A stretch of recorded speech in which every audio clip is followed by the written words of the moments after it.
మండలంలో వ్యాండ్రా అనే ఒక విలేజ్ దగ్గర మీకు పంటకాలు ఒకటి ఉంటుంది. ఆ పంటకాలు దగ్గర డీప్ కరువు ఉంటుందండి, చాలా నేరో అండ్ డీప్ కరువు. ఆ కరువు తర్వాత పంటకాలం మీద ఒక 10 అడుగుల వెడల్పుతో చిన్న ఓల్డ్ బ్రిడ్జ్ ఒకటి ఉంది.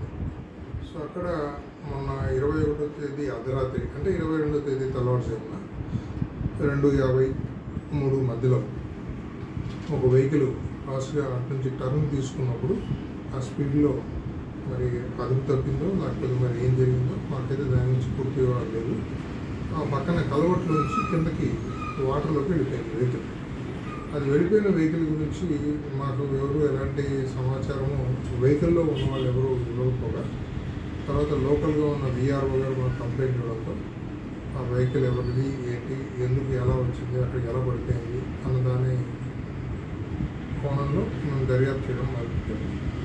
సో దాంట్లో చాలా రకాలుగా చెప్తున్నాము. తర్వాత మాకు ఇప్పుడున్నటువంటి సమాచారం ఏంటంటే ఆ వెహికల్ నెక్స్ట్ డే మార్నింగ్ లోకల్గా కొంతమంది క్రెయిన్ ఒకటి ఆర్గనైజ్ చేసి ఆ క్రెయిన్ ద్వారా దాన్ని లిఫ్ట్ చేసుకొని తర్వాత బయట నుంచి ఇంకొక టోయింగ్ వెహికల్ కూడా తెప్పించి అది విజయవాడకు టో చేసుకొని తీసుకెళ్లారు అని ఒక సమాచారం ఉంది. సో దానిటువంటి ఎవరైతే డ్రైవర్ ఉన్నారో ఆయన కూడా దాంతోపాటే వెళ్ళారు.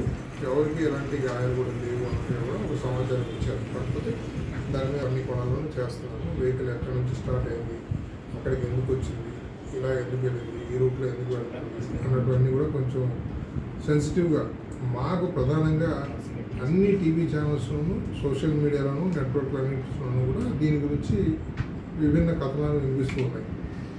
సో వాటి ఆధారంగా చూసిన తర్వాత అప్పుడు విఆర్ఓ గారు వచ్చి కంప్లైంట్ ఇస్తే దాని మీద ఈరోజు మా ఎస్పీ గారు ఇన్స్ట్రక్షన్స్ మేరకు మేము దర్యాప్తు చేయడం స్టార్ట్ చేసాము.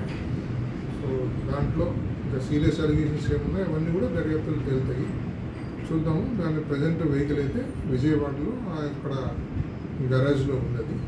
అతను డ్రైవర్ కూడా మనం ఇంకా ట్రేస్ చేస్తున్నాము. ఎందుకంటే ఆ వెహికల్ ఇన్సిడెంట్ తర్వాత అతని మొబైల్స్ అన్ని స్విచ్ ఆఫ్లో ఉన్నాయి. సో అతను ఒకవేళ మాకు ట్రేస్ కాగానే వాస్తవాలు ఏంటో తెలుస్తాయి. ఎందుకు వెహికల్ అడిగిపోయింది, అక్కడ ఆ ఇన్సిడెంట్ ఎలా జరిగింది అని ప్రత్యక్ష సాక్షి ఆయనే. సో ఆయన వచ్చి ఏదైనా చెప్తే దానికంటే మిగతా ఇన్వెస్టిగేషన్ చేస్తాను. ఎందుకంటే దీంట్లో రకరకాలుగా అన్ని టీవీ ఛానల్స్లోనూ చాలా చాలా విభిన్న కథలు వినిపిస్తున్నారు. ఏమంటే మేము కూడా దర్యాప్తు చేస్తాం. అతను పని చేస్తున్నాడు. ఆ అబ్బాయి ఆ వెహికల్ని మళ్ళీ లీజ్కి ఇచ్చి దాన్ని వేరే వాళ్ళకి ఇవ్వడం వల్ల దాన్ని మళ్ళీ విజయవాడ నుంచి అది రెగ్యులర్ రెంట్కి పంపిస్తూ ఉంటారు.